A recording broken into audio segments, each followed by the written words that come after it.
가서 들어가니 주 예수의 시체가 보이지 아니하더라.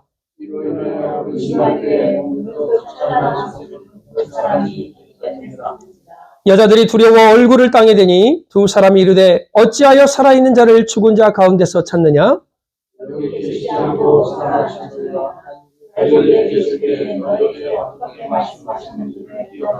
이르시기를 인자가 죄인의 손에 넘겨져 십자가에 못 박히고 제3일에 다시 살아나려 하리라 하셨느니라 한데, 무덤에서 돌아가 이 모든 것을 11사도와 다른 모든 이에게 알리니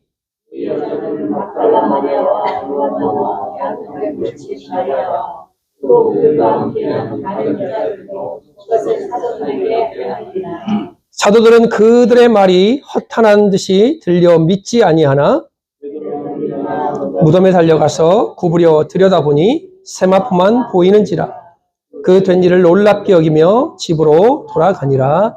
아멘. 우리 지난 한 주간을 고난주간으로 보냈습니다. 십자가의 은혜를 생각하며 금식하며 기도한 모든 분들께 감사를 드립니다. 우리가 왜 고난주간을 기억하냐? 그건 바로 나를 위해, 나의 죄를 위해 십자가에 피 흘려주신 주님의 은혜가 있었기 때문에 우리가 부활의 은혜를 체험하고 하나님의 자녀의 은혜를 받는 특권을 누릴 수 있게 된 것입니다. 고린도전서 15장 3절 4절에 보면 내가 받은 것을 너에게 전하였노니 이는 성경대로 그리스도께서 우리 죄를 위하여 죽으시고 성경대로 장사 지낸 바 되었다가 3일 만에 다시 살아나셨다라고 말씀합니다. 예수님의 죽음, 예수님의 부활은 철저하게 성경대로 말씀대로 이루어진 것입니다. 십자가도 말씀대로, 부활도 말씀대로 이어진 것입니다. 여러분, 한 알에 밀이 땅에 떨어져 죽지 않으면 한 알 그대로 있고 죽으면 많은 열매를 맺는다고 요한복음 12장 24절에 말씀하고 있습니다. 예수님은 십자가의 사건을 통하여 죽으셨다가 부활을 통하여 그것을 인해서 많은 사람들에게 새 생명의 은혜를 주신 분입니다. 이 부활의 사건은 사복음서에 다 등장합니다. 그 이유는 이 부활이 바로 기독교의 가장 큰 핵심이기도 하기 때문입니다. 예수님의 부활을 많은 사람들이 의심하기도 하죠. 믿는 우리들이야 당연히 그 예수님의 부활을 믿습니다. 어떤 이는 비과학적이라고 말하기도 합니다. 현실적이지 않다라고 말하는 사람도 있습니다. 그러나 오늘 본문에서는 안식 후 첫날 여인들이 향품을 가지고 예수님의 몸에 그 시체에 그 향품을 바르러 갔다가 빈 무덤을 목격합니다. 그 여인들이 예수님의 무덤을 몰라서 그곳에 간 것도 아니고 잘못 알아서 그곳에 찾아간 것도 아닙니다. 거짓으로 꾸며낸 것도 아닙니다. 만약에 이 이야기를 거짓으로 꾸며내려면 우리 조원철 집사님하고 우리 유상수 집사님이 이제 1:1 제장육을 마쳤습니다. 그때 우리가 잠깐 나누었던 말이 있는데 뭐냐면 이 성경을 좀 사람들이 믿게 좀 그럴듯하게 꾸며내려면 뺄 것들이 너무 많아요. 유다와 다말 사건도 그렇고 막 이삭을 막 제물로 막 바치라는 것도 그렇고 다윗이 밧세바를 취해서 그렇게 하고 또 우리아를 죽이는 사건 싹 빼줘. 왜 거기다 집어넣어요? 여러분 족보를 보세요. 집집마다 족보들이 있는데 족보에 그런 얘기 들어가나요? 우리는 박씨인데요. 알에서 태어났대 우리 박혁거세가. 얼마나 이렇게 예쁘게 미화를 합니까? 알에서 태어나가지고 세상을 다스리는 우리 족보에 보면 나쁜 얘기는 하나도 없어요. 그게 족보입니다. 세상 사람들에게 그럴듯하게 무언가를 얘기하려면 나의 치부는 가리고 나의 안 좋은 얘기들은 가리고 막 드러내는 얘기만 꾸며서 얘기하는 게 우리가 남에게 보이고 싶은 얘기가 아니겠습니까? 만약에 이 부활을 얘기가 이 성경 얘기가 꾸며낸 얘기라면 그럴듯한 얘기들만 실어놔야죠. 그런데 오늘 이 빈 무덤을 발견한 여인들이 누굽니까? 바로 여자들입니다. 사람들은. 그 당시에 영향력이 있고 믿을 만한 인사들이 이 빈 무덤을 발견한 것이 아니라 여자들이 제일 먼저 발견했습니다.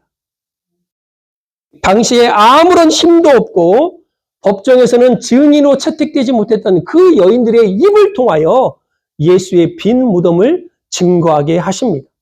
왜 그럴까요? 사실이니까 꾸미지도 꾸며낼 필요가 없는 거예요. 있는 그대로를 설명하고 있는 것입니다. 부활의 첫 번째 증거가 뭡니까? 옮겨진 돌입니다. 여러분, 짐승으로부터 강도의 도굴로부터 피하기 위해서 팔레스타인 지역의 그 장례법은 동굴 속에다가 시체를 안치하고 큰 돌로 그 앞을 가리웠습니다. 근데 이 돌이 얼마나 무거웠냐면 장정 15명에서 20명이 그 돌을 옮겨야만이 움직일 수 있는 돌이에요. 그런데 그 돌이 옮겨졌습니다. 당시에 종교 지도자들이 그랬죠. 틀림없이 예수가 죽은 다음에 이 제자들이 그 시체를 훔쳐가지고 예수가 부활했다라고 말할 거니까 빌라도에게 가서 요청을 합니다. 군병들을 가지고 이 문을 봉쇄할 수 있도록. 빌라도의 명예에 가여 경비병을 세우고 돌을 임봉하고 무덤을 굳게 지켰다라고 마태복음 27장에는 기록하고 있습니다. 여러분, 그 봉인을 떼어내거나 돌을 움직이면 무덤을 지키던 병사들은요, 사형입니다. 그러니 얼마나 생명 걸고 지켰겠습니까? 그런데 그 무덤이 열려 있습니다. 바로 이것이 그 누구도 부인할 수 없는 부활의 첫 번째 증거입니다. 두 번째는 수건과 세마포입니다. 누가복음과 요한복음에만 등장하는 시체는 온데간데 없고 입었던 수의와 수건만 거기에 잘 개켜 있었다고 성경은 기록하고 있습니다. 종교 지도자들이 말했던 것처럼 장로님 시체를 훔쳐가는데 시체 그 둘렀던 그 세마포 다 풀러가지고 옆에다 잘 이렇게 싸놓고 시체를 훔쳐가는 사람은 없어요. 그냥 들고 빨리 가지 누구한테 걸릴까봐. 증거를 인멸해야죠. 왜 증거를 남겨놓습니까? 그 또한 주님이 부활하신 증거로 남아있는 것입니다. 또 하나 빈 무덤을 본 사람들입니다. 예수님이 부활한 것을 목격한 증인들이 있는 것입니다. 고린도전서 15장 5절 8절에 보면 게바에게 보이시고, 이 게바는 베드로입니다. 12제자에게와 그 후에 500여 형제에게 일시 보이셨고 그 후에 야고보에게 보이셨으며 그 후에 모든 사도와 맨 나중에는 만삭되지 못한 나, 이게 누굽니까? 바울에게 보이셨다라고 말씀합니다. 모든 우리가 말하는 성인들, 제가 이렇게 서치를 좀 해보니까 공자의 묘는 산똥성 치푸에 있대요. 어딘지도 모르겠어요, 저는.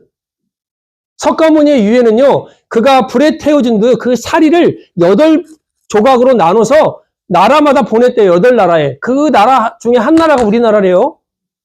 예, 그 석가모니의 사리가 있대요, 우리나라에. 나 처음 알았어요. 무하마드는 사우디아라비아 메디나라인 곳에 그 시체가 안치되어 있습니다. 근데 예수님 무덤이 없어요. 왜? 살아나셨으니까. 부활하셨으니까. 모든 종교는요, 사람이 신을 찾아갑니다.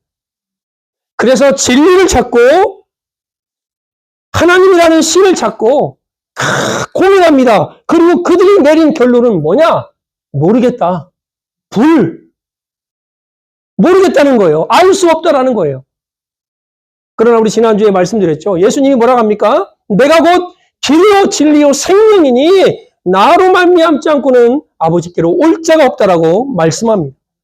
왜 기독교가 종교가 아닙니까? 모든 종교는 사람이 하나님을 찾아가지만 우리 기독교는 하나님이 우리를 찾아오신 것입니다. 그래서 기독교는 종교가 아니에요. 요한복음 1장 14절 말씀이 육신이 되어 우리 가운데 거하심에 우리가 그의 영광을 보니 아버지의 독생자의 영광이요 은혜와 진리가 충만하더라라고 말씀합니다. 바로 이 부활의 증거는 이렇게 역사적으로 기록이 되어 있습니다. 오늘 누가복음 우리가 읽었던 본문의 13절부터 35절에 되는 긴 지면을 엠마오로 가는 두 제자를 포커스를 맞춥니다. 예수님이 십자가에 죽으신 그 이유 때문에 이 엠마오로 향하던 두 제자가 슬픔과 근심에 빠져 있습니다. 어찌 보면 우리의 모습일 수도 있죠. 겉으로 보이는 십자가에 죽으신 예수님의 그 비참한 죽음, 이제까지 자기들이 따랐던 그 예수님이 너무 허무하게 죽은 거예요. 로마의 정권을 박살내고 다시금 다윗의 왕국을 회복시킬 줄 알았는데 예수님이 어느 날 덜컥 십자가에 죽었습니다. 자신이 믿었던 그 하나님이라고 믿었던 그가 초라하게 죽었던 그 모습을 보고 아마 그들은 큰 낙심에 빠져 있었을 것입니다. 그런 엠마오로 가는 두 제자를 우리 예수님께서 만나 주십니다. 그리고 그들에게 세 가지를 확인시켜 주는데 이게 바로 우리에게 주시는 부활의 능력입니다. 여러분, 부활은요, 십자가의 비밀을 알게 합니다.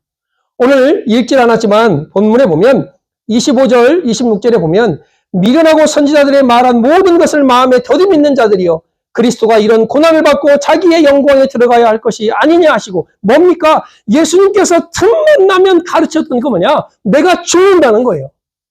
그리고 내가 다시 살아난다라고 말씀합니다. 부활은요, 십자가의 비밀을 먼저 알게 합니다. 누가복음 9장 23절에 보면 누구든지 나를 따라오려거든 자기를 부인하고 날마다 자기의 십자가를 지고 나를 따라오너라라고 말씀하십니다. 우리가 부활의 영광 얼마나 은혜롭습니까? 오늘 우리 크리스 목사님이 데살로니가전서 4장을 가지고 설교를 했습니다. 거기에 보면 죽은 자의 부활과 마지막 날에 대한 그 설명이 잠깐 나와 있어요. 마지막 날에 모든 이들이 다 부활로 일어납니다. 그때 천사장의 나팔 소리가 울리고 우리 예수님께서 공중에서 우리를 탁 맞아주시겠대요. 이게 얼마나 기쁩니까? 그 부활의 영광을 맛보기 위해서는 십자가의 고난을 견뎌야 되는 겁니다. 여러분, 십자가의 길은 어떤 길입니까? 거부가 있는 길이에요. 환영받고 인정받는 길이 아닙니다. 때로는 무시가 있고 때로는 거부가 있고 때로는 힘듦이 있는 길이 십자가입니다. 그 십자가의 길은 낮아짐의 길입니다. 내 이름이 드러나지 않습니다. 내 야망이 성취되지 않습니다. 그 길은 낮아지고 내 이름이 아닌 하나님의 이름이 높아지는 길, 내 야망이 아닌 하나님의 나라가 세워지는 길이 바로 십자가의 길입니다. 그 십자가의 길은 내려놓음이 있는 길입니다. 여러분, 우리가 내 유익을 포기하고 내 자존심을 포기하고 이것이 내가 할 수 없어서 포기하는 게 아니잖아요. 내가 하지 못해서 포기하는 게 아니잖아요. 할 수 있고 가질 수 있지만 드러날 수 있지만 하나님 나라를 위해서 포기하는 것입니다. 이 포기는 영원한 나라를 얻기 위한 포기입니다. 그냥 그냥 자포자기의 포기가 아니라 내려놓고 낮아지고 때로는 저 밑바닥까지 내려가는 그 이유는 뭐냐? 포기하는 이유는 뭐냐? 이 포기를 통하여 영원한 나라를 얻는 이 엄청난 포기가 십자가 안에 담겨져 있습니다. 그래서 부활은요, 십자가를 알게 하는 능력이 있습니다. 두 번째로 십자가는 부활의 그 은혜를 우리가 경험해야 되는데 그 부활의 능력은 하나님의 말씀을 통하여 우리를 뜨겁게 하는 능력이 있습니다. 오늘 이 엠마오로 가는 두 제자에게 예수님께서 선지자의 글을 풀어서 자세하게 설명해 줍니다. 그때 누가복음 24장 32절의 말씀에 이런 말씀을 해요. 그들이 서로 말하여 길에서 우리에게 말씀하시고 우리에게 성경을 풀어주실 때 우리 마음이 뜨겁지 아니하더냐. 십자가와 부활의 말씀을 풀어줄 때 하나님의 말씀을 통하여 그들이 뜨거워졌습니다. 부활은 하나님의 말씀을 통하여 우리를 뜨겁게 하는 능력이 있는 것이 바로 부활입니다. 깨닫지 못했던 그들의 눈이 열립니다. 그리고 십자가와 부활을 그들이 깨닫습니다. 여러분, 우리가 하나님의 말씀과 이 십자가의 사랑과 부활의 은혜를 우리가 사모해야 되는데 이게 바로 영적인 갈증이에요. 아침에 제가 물을 많이 마셨습니다. 새벽 예배 나왔더니 보장글 샌드위치를 주더라고요. 그거를 먹었더니 치즈가 얼마나 짠지 우리 김인태 집사님 좋아하는 스타일인데 저는 짜더라고요. 먹었더니 물이 막 맥혀요. 여러분 사람이요 갈증이 나면 물을 먹는 게 당연한 거 아닙니까? 만약에 여러분이 3일, 5일, 7일, 10일 막 한 달이 지났는데도 갈증을 못 느낀다. 그러면 지금 심각한 몸에 뭔가 문제가 생긴 겁니다. 우리 영혼도 마찬가지예요. 신앙생활을 할 때 영적인 갈증을 느끼지 않는다면 그건 우리의 영혼에 심각한 병이 들었다는 증거입니다. 토조 목사님은 이렇게 말씀합니다. 영적 생활에서 만족은 하나의 악이라고 말을 해요. 이 말은 무슨 말이냐면 우리가 사회생활을 하면서 물질에 대한 환경에 대한 것에 대한 자족함, 만족하는 것은 우리에게 도움이 됩니다. 무슨 말인지 알았죠? 근데 반대로 영적인 것에 만족한다? 아우 나는 이 정도 기도하면 나는 돼. 아우 나는 이 정도 말씀 읽으면 됐지 뭐. 아우 내가 이 정도 교회 헌신하고 나오면 되지 뭐. 이렇게 만족하고 있다면 지금 병이 들었다는 거예요. 영적인 것은요. 만족함이 없어야 돼요. 계속 갈증을 느껴야 됩니다. 하나님 앞에 제가 더 무릎을 꿇어야 되는데 더 하나님의 말씀을 가까이 해야 되는데 주의 말씀을 더 내가 사모해야 되는데 그래서 제가 여러분에게 말씀을 가까이 하고 말씀을 읽고 말씀을 듣고 말씀을 암송하라는 소리가 바로 그 소리입니다. 영적인 것에는요. 만족함을 느끼면 안 돼요. 부활은 또 하나 우리의 사명을 회복시키십니다. 엠마오로 가던 두 제자가 십자가와 부활의 은혜를 깨닫고 그들이 바로 한 일이 뭐냐? 예루살렘으로 다시 돌아갑니다. 그리고 길에서 만난 부활하신 주님을 그들에게 전합니다. 근데 오늘 11절에 보면 이런 말씀이 있습니다. 사도들은 그들의 말이 허탄한 듯이 들려 믿지 아니하는 부활한 예수님을 여인들이 증거하는데요. 허탄한 말로 들었대요. 이게 레로스라는 헬라어 단어가 뭐냐? 영어로 난센스입니다. 난센스. 터무니없는 말로 들었다는 거예요. 논리적으로 맞지 않았다는 말로 들리는 거예요. 천사들의 부활의 소식, 예수님의 부활 소식을 전하는 그 여인들의 말을 이 제자들이 누굽니까? 사도들 아닙니까? 그들이 이거 터무니없는 말, 난센스로 들었대요. 예수님의 십자가 사건도 지금 받아들이기 힘든데 그분의 시체도 없어지고 지금 우리가 지금 공황 상태에 빠졌는데 살아났다니 그 말은 더 믿을 수가 없었던 것입니다. 그런 이들에게 붙여진 이름이 뭡니까? 사도라는 이름입니다. 사명을 잃어버린 그들, 낙심한 그들에게 부활의 주님이 찾아오십니다. 그리고 그 만남은 확신으로 변합니다. 그리고 그들은 진짜 사도가 됩니다. 보내심을 받은 자. 엠마오로 가던 그 두 제자가 부활하신 예수님을 만나고 그 예수님을 체험하고 말씀으로 가슴이 뜨거워지자 했던 첫 번째가 뭐냐? 바로 증인의 삶을 산 것입니다. 우리 역시 이 부활의 날에 증인의 사명을 회복해야 됩니다. 마태, 마가, 누가, 요한 마지막 절에 보면 예수님의 부활 사건이 등장합니다. 그리고 마태복음 28장, 누가복음 16장, 마가복음 16장, 누가복음 24장, 요한복음 21장에 동일하게 말하는 게 뭐냐? 바로 너희는 가서 무엇을 해야 될지를 우리에게 말씀합니다.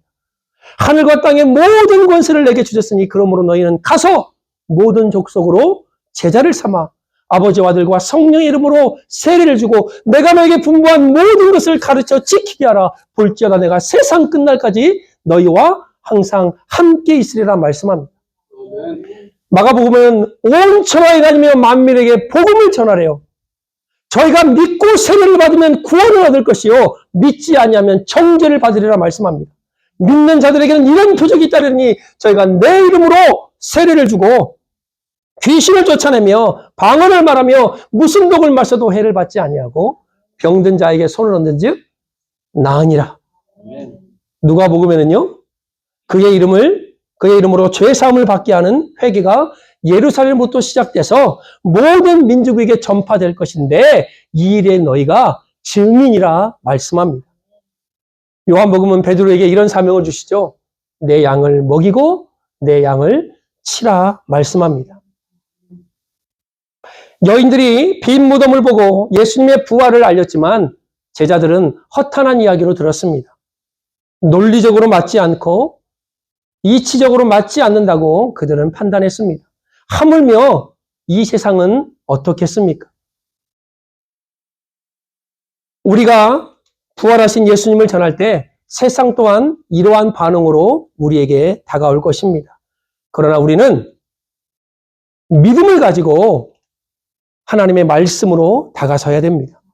과학적, 이성적 잣대가 아니라 믿음으로 측량하는 그것을 우리는 늘려가야 됩니다.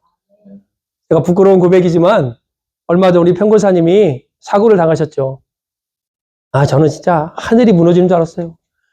저 연세에 넘어져서 속에 다쳤으면 이제 어떻게 휠체어 타고 다니셔야 되나 막 갖가지 상상이 머릿속에서 막 휘우 돌아가는데 이제 병원으로 갔죠. 가서 뵙고 기도하고 또 집에 와서 기도 시간마다 기도하고 성도들에게 다 알려서 기도하고 하나님 안전한 수술과 빠른 회복과 건강한 재활을 위해서 막 기도했어요.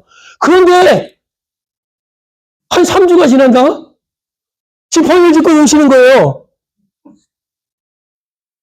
제가요 깜짝 놀랐어요. 왜? 내 이성적으로 생각할 때 적어도 한 3개월은 지나야 나올 거라고 저는 생각하고 있었거든요. 기도는 신나게 해놓고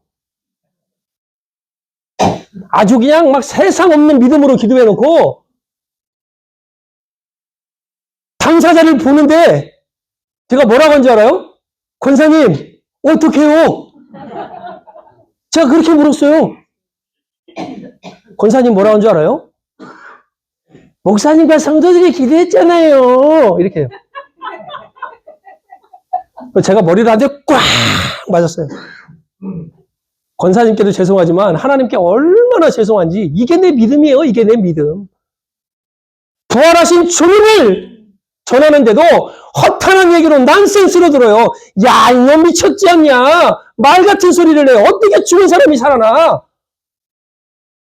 우리가 그러지 않나요? 죽은 자도 일으키고 병든 자도 치료하시고 귀신도 내어쫓는 예수님의 이름은 우리가 믿는다고 하면서 현실 속에서 그 이름을 사용하지 않아요. 그리고 기도하며 그런 사건들 직접 보는데도 어이구 권사님 어떻게 이렇게 나와요?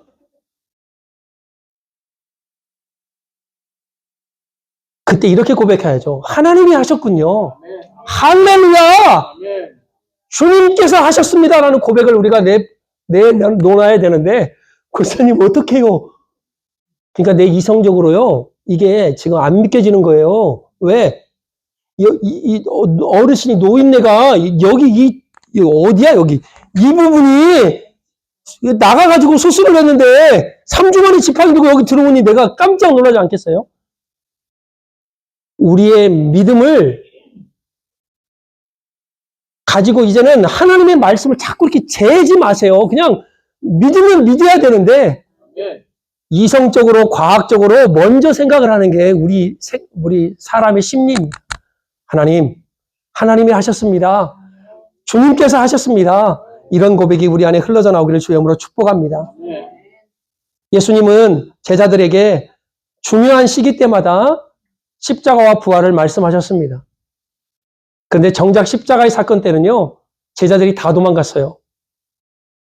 다시 살아났는데도 불구하고요, 그거는 허탄한 이야기라고 난센스라고 거기에 못을 박아버립니다. 우리가 살아가는 이 세상도 마찬가지 아닐까요? 여러분이 나가서 복음을 증거할 세상이 바로 이러한 세상입니다. 말도 안 되는 소리야, 황당한 이야기야 치부할 것입니다. 그러나 우리는 증인입니다. 우리는 예수님을 만난 사람들입니다. 부활하신 주님의 은혜를 알고 있는 사람들입니다. 그러면 담대히 예수 그리스도를 증거하고 부활의 주님을 선포해야 될 것입니다. 부활은 우리에게 십자가의 능력을 회복시켜 줍니다. 부활은 우리에게 하나님의 말씀으로 우리를 뜨겁게 하십니다. 부활은 우리의 사명을 깨닫게 하는 능력이 있습니다. 이 한 주간, 아니 평생 십자가의 능력을 회복하며 하나님의 말씀으로 우리의 신앙이 뜨거워져서 부활의 증인의 사명을 감당하는 저와 여러분이 되어지기를 우리 주 예수 그리스도의 이름으로 축복합니다. 아멘. 기도하겠습니다.